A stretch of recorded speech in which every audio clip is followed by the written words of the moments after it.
بسم الله الرحمن الرحيم. اللهم صل على سيدنا ومولانا محمد وعلى ال سيدنا محمد رب العزة ما رب اشرح لي صدري. مخکې د مجاز خبره اتره هغه روانه وه چې معنا حقیقي پرېږدي او معنا مجازي اخلي، نو قرینه به پکې موجوده وي او حقیقي معنا اخیستل به مشکل او ګران وي. نو بیا د مجاز قسمونه ویلو، که علاقه د تشبیه پکې و جو استعاره ده او که نه پکې مجاز مرسل ده. بیا د مجاز مفرد او مجاز مرکب د هغې خبره اتره مو وکړله. او د دې ځای پورې چې دا کوم مجاز ذکر شو که نه، نو دا مجازي لغوي و. مجاز لغوي د لفظ یا د کلام نه د هغې بحث کېږي، او په مجاز عقلي کې چې دا اسناد وي. اسناد تاسو پیژنئ، د یو څیز بل ته نسبت کول، لکه موږ وایو مسند او مسند الیه، جمله اسمیه، جمله خبریه، انشائیه، نو په دې کې دا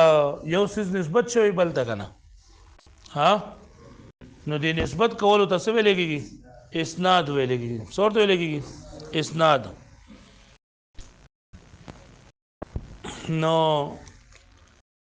دغه اسناد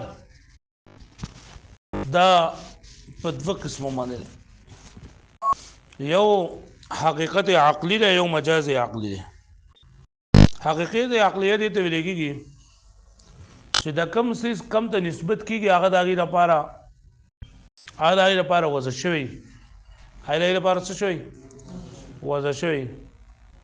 نو دې ته ویل کېږي حقیقت عقلی، یعنی کم څیز د کم څیز لپاره وضع شوی او هغه څیز ته نسبت وشي، دا حقیقت عقلی دی. پوه شو په دې معنی؟ یعنی فعل یا شبه فعل. شبه فعل یعنی هغه څیز چې هغه په معنا د فعل باندې وي. شبه فعل اوه څیزونه دي: مصدر دی، اسم فاعل دی، اسم مفعول دی. مصدر، اسم فاعل، اسم مفعول، اسم تفضیل، صفت مشبه، اسم ظرف. اولی یو ظرف زمان پکې جدا چا حساب کړه او ظرف مکان پکې جدا حساب کړه، دا پکې جدا جدا حسابه لاره. یا بعد په دې شبه فعل کې صيغه مبالغه دا شمار کړی ده. نو دا فعل یا شبه فعل نسبت چې هغه څه ته وشي د کوم څه د پاره چې دا وضع شوی دی، نو دې ته ویل کېږي حقیقت عقلی. او چې د فعل یا شبه فعل نسبت غیر ما هو له ته وشي، یعنی کم څه د پاره وضع شوی کنه، آیت ویل کېږي ما هو له. د کم څه د پاره د وضع شوی نه ته سوې ما هو له، یعنی کم چې دې لپاره مناسب دی. ما هو له یعنی هر هغه څه هو چې هغه مناسب له د دې څه د پاره، دې معنی دا ده. نو د کم څه د پاره چې وضع شوی او د فعل یا شبه فعل نسبت راځي د کم څه د پاره چې وضع شوی، نو هغه ته ویل کېږي حقیقت عقلی. او کنه وضع شوی نه ته ویل کېږي مجازي عقلی. لکه خلق الله السماوات والارض، الله پاک اسمانونه او ځمکه پیدا کړی دي. نو دلته کې د خلق فعل نسبت چاته شوی دی؟ الله ته. او دا هر څه جو الله پاک پیدا کړی دي کنه، ها، نو ته خلق الله السماوات والارض، الله پاک ځمکه اسمانونه پیدا کړی. اوس دا ولګا پاکستان چا جوړ کړی دی؟ نو ته قائد اعظم جوړ کړی دی. نو قائد اعظم خخت سیمټ راغستو، ها، نیلکارانو روغ کړی دی، او قائد اعظم یې سبب جوړ شوی دی کنه. قائد اعظم مشهور و دا وکړو. لکه پوه شوئ ته لکه دا مدرسه چا جوړه کړې ده؟ دا مدرسه چې نن دا والي سوات جوړه کړې ده. نو والي سوات په خپله پکې خخته سیمټ لګولو، ها، نیلکارانو کړو. خو لکه دی څه جوړ شوی دی؟ نو ګوره اوس د دې نسبت چې دی که نه، نه دا والي سوات ته کېږي، خو په دې نسبت باندې کېږي چې دا خو چې چا جوړه کړې ده نو آی دې نسبت نه کېږي. نو دا مجاز عقلي دی. پوه شو په دې باندې؟ دا مجاز عقلي په ډېرو صورتونو کېږي. دلته کې شپږ صورتونه چې داري کړي دي. لکه پوه شو په دې باندې؟ څو یې لیکلي؟ یو خبره خدا ده چې تاسو ته دا پته ده چې یو فعل معروف یو فعل څه وي،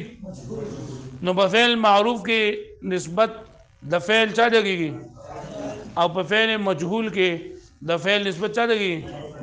مفعول ته. دا خبره خو یاده ده که نه؟ دغه شانتې اسم فاعل چې دی نه دا د خپل فعل په شانتې عمل کوي. او اسم مفعول دا فعل مجهول بشانته عمل کوي یعنی اسم فاعل لپاره فاعل لازم او د اسم مفعول لپاره څه راځي نائب فاعل لازم نو ګورا کچرتا په فعل معروف کې د فعل نسبت فاعل ته وشو جدا سره حقیقت عقلی دی او که په فعل معروف کې د فعل نسبت فعل مجهول ته وشو یعنی دغه ته د فعل نسبت مفعول ته وشو د فعل نسبت چاته وشو نو دا به صحیح مجاز عقلی او په فعل مجهول کې اصل دا ده چې دا د سره پاره شي په دې کې نسبت چاته کیږي په اسم مفعول کې او په فعل مجهول کې چاته نسبت کیږي چې نائب فاعل په اصل کې سوي مفعول وی کنه او په دغه اسم مفعول کې یا په دای کې فعل مجهول کې د فعل نسبت فاعل ته وشي نو دا مجاز عقلی دی لکه پوه شئ یا دغه شان دی د مصدر اضافه د اسم اضافت چې د مصدر ته وشي نو مصدر ته نه کیږي ځکه مصدر چې په وسم باندې لاس کوي ذات باندې کیږي پوه شئ یا دغه شان دی د یو اسم د فعل نسبت د ظرف مکان ته وشي د فعل نسبت ظرف زمان ته وشي یا د فعل نسبت د سبب ته وشي نو دا مجاز عقلی دی ټول لکه پوه شو به دی باندې ها په یو دا په لنډ ورپا وس ګورې دا کتاب ته المجاز العقلی مجاز عقلی ستوي لول مجاز عقلی تعریف کوي هو اسناد الفعل او ما في معناه یعنی نسبت د فعل یا د هغه چې کوم په معنا د فعل کې وي په معنا د فعل کې نه مراد سره شبه فعل او شبه فعل څه دي مصدر دی اسم فاعل له اسم مفعول له اسم تفضیل له صفت مشبهه اسم ظرف ته او صيغه مبالغه ده پوه شئ نو د فعل یا شبه فعل نسبت او شي چاته الى غیر ما هو له یعنی غیر د هغه سیستا د کم سیس د پاره چې او ذکرل شوی وي غیر ما هو عند المتکلم فنیز د متکلم باندې فی الظاهر په ظاهر کې یعنی په ظاهر کې د دې نسبت غیر معقوله او د جنده وشي لعلاقه د ودی رسنا د علاقې نه مطلب دا کنه چې د دې نسبت چې ته د دې اصل په ځای باندې چې بل ته نسبت کې نو په دې باندې بقرینه او تعلق په دې ول سره موجود وي ان د فعل معروف کې د فعل نسبت اصل کې فاعل ته پکار دی او په فعل معروف کې د فعل نسبت ته مفعول ته کې نو قرینه خو به وي کنه یا په فعل مجهول کې ته نسبت ته مفعول په ځای باندې فاعل ته کې نو قرینه به وي کنه دغه شان دي په د فعل نسبت د فاعل په ځای باندې ته ظرف ته کې نو موجود وي لکه پوه شئ نحو قوله تعالى أشاب الصغير وأفنى الكبير ركر الغداة ومر العشي أشاب الصغير أشاب يشيب إشابة معنى زوان اول جوان کېدل أشاب الصغير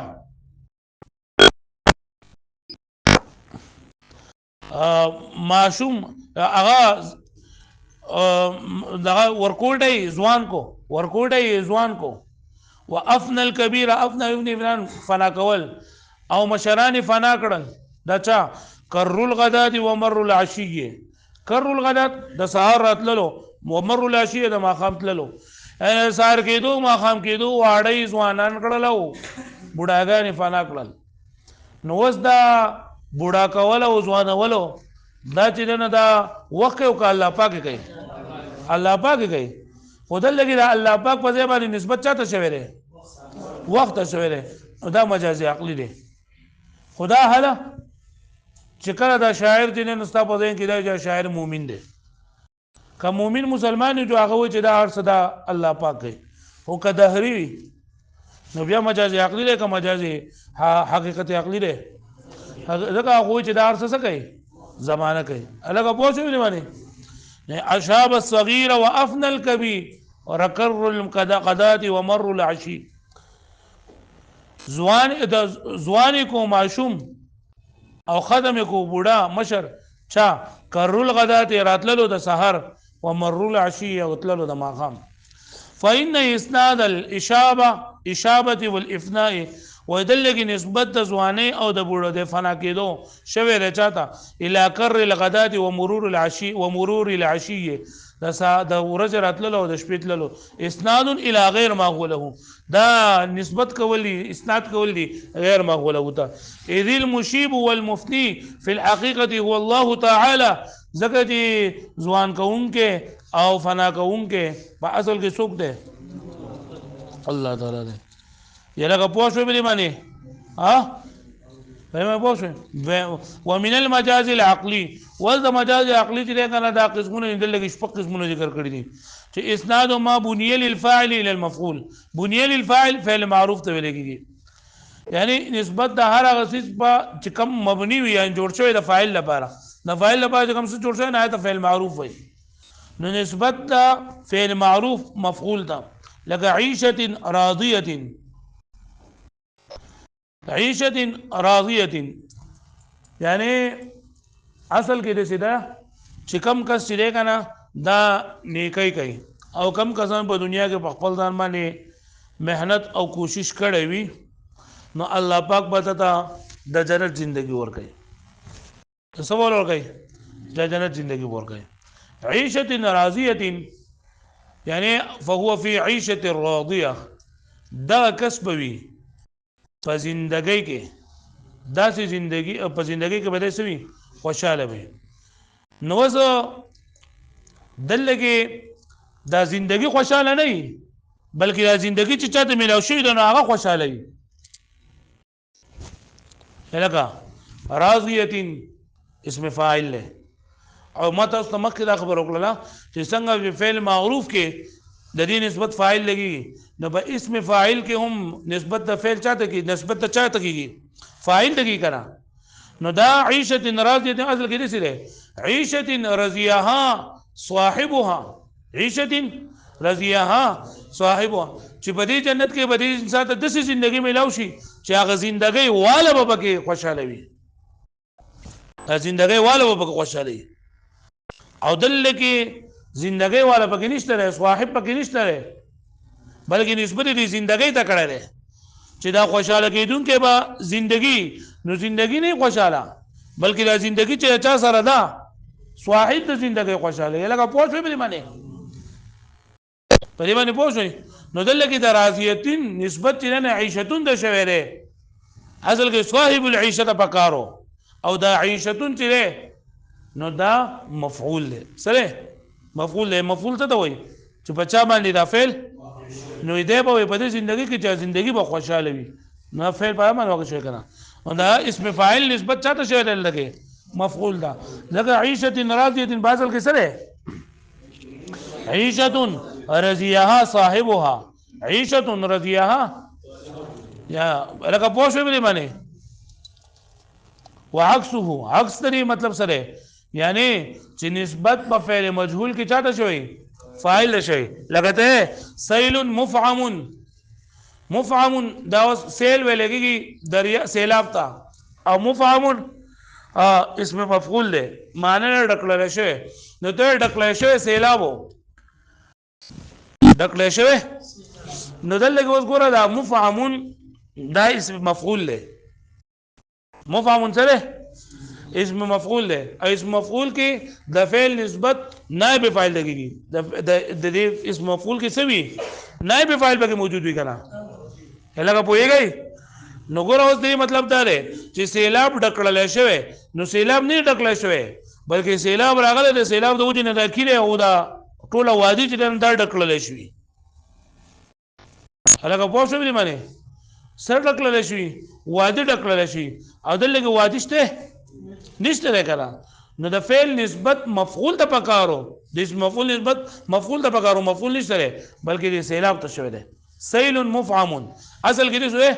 افعم السیل الوادي افعم السیل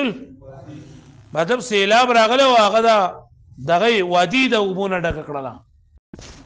سیلاب وبونه سټک کړله نو کوم څه ډک کړله شي هغه څه شه وادي دا او وادي د لګشته سیل مفعم کې هغه پوه شو به معنی نو دلته کې نسبت د اسم مفعول په کار دغه ته وادي ته په کار وادي نشته بلکې فاعل دی شوی دی نو دا مجازي عقلی دی هغه پوه شوي او دا ولې ځکه چې دا سبب جوړ شوی دی سیلاب د وادي د جوړولو لپاره دا قرینه ده والاسناد من الى المصدر بل دریم نمبر چې د فعل نسبت نه مصدر ته شي لګته جد جده معنی سره چې خوش قسمت شو کوشش داغه نو کوشش قسمت کیږي کوشش کو خوش قسمت کیږي نو خدا د کوشش چې چا کړی دی صاحب د جد نه هغه کیږي اصل جد زیدون جدا فاصل کړو د زید هغه کوشش چې نو پای کې کامیاب شو خوش قسمت شو د زید د کوشش په اعتبار سره نو دلته هغه زید حذف کړی دی او د فعل نسبت لري د مصدر ته کړی دی هغه پوښ په دی باندې د فعل نسبت څه ته کړی دی مصدر ته کړی دی هغه پوښ په دی باندې خالی او ویله زمانه چې زمانی د نسبت شوی لکه ته نهاره صائم داغه ورځ روزه ده نهاره معنی اصله دا ورځ روزه ده نو ورځ روزه نیوي شي ها څوک روزه نیوي شي صائم پوه شو په معنی نه دې به زيد صائم في النهار زيد صائم في النهار لکه پوه شوي زيد صائم في النهار نو دلته کې د نسبت چې کنه د نهار ته شوی د روزي نسبت د صائم نسبت نهار ته شوی او د نهار د نه دا ظرف ته لکه پوه شوي زيد صائم في النهار باصل کو وإلى المكان او که مکان ته چې لګته نهر جاری دا جاری نهر دی نهر بهږي نهر نه بهږي نهر په خپل ځای ولاړ دی بلکې په نهر کې څه بهږي او به بهږي نو دا ظرف ته دا خو مخکې ظرف زمان او دا ظرف مکان دی لکه پوه شوي اصل کې دې نهر جاری الماء جار في النهر الماء جار في النهر وإلى السبب اجکل سبب ته نسبت شي لکه ته بنل امیر المدینه تا امیر مدینه روغکلا خار امیر جوړ کو نه امیر نه جوړ کړه چا جوړ کړه ده ګلکارانو بنل عمال المدینه تا اصل کې بنل عمال المدینه تا خو چونکی دی ولا سبب جوړ شوی دی نو ځکه نسبت ته شوی نه لکه پوه شوي ويعلم تا دا پته ولګي دا کنه ويعلم معلومه شو لنا مما سبق اج مکه دې شول چې ان المجاز اللغوي يكون في اللفظ چې مجاز لغوي چې دا په لفظ کې او المجاز العقلي يكون في الاسناد او مجاز عقلي بس کې نو دا ګوره مجاز عقلي را شپږ قسمونه تاسو ولل کنه چې نسبت په فعل معروف کې پکار دا چې نسبت فاعل ته شوی او د چا ته وکړو مفعول دا په فعل مفعول کې پکار دا چې چا ته وشي نه او دل کې د فعل نسبت فاعل ته پکار ته مصدر ته وکړو یا د ظرف زمان ته وکړو یا د ظرف مکان ته وکړو او یا دې شی دغه ته سبب ته وکړو لکه پوه شئ نو غیر مجاز عقلی څه ته وایي چې د فعل یا صفت فعل نسبت غیر معقوله وتوشي او دا غیر معقوله وي د متکلم په نسبت په ظاهر لکه پوه شئ یاد وشي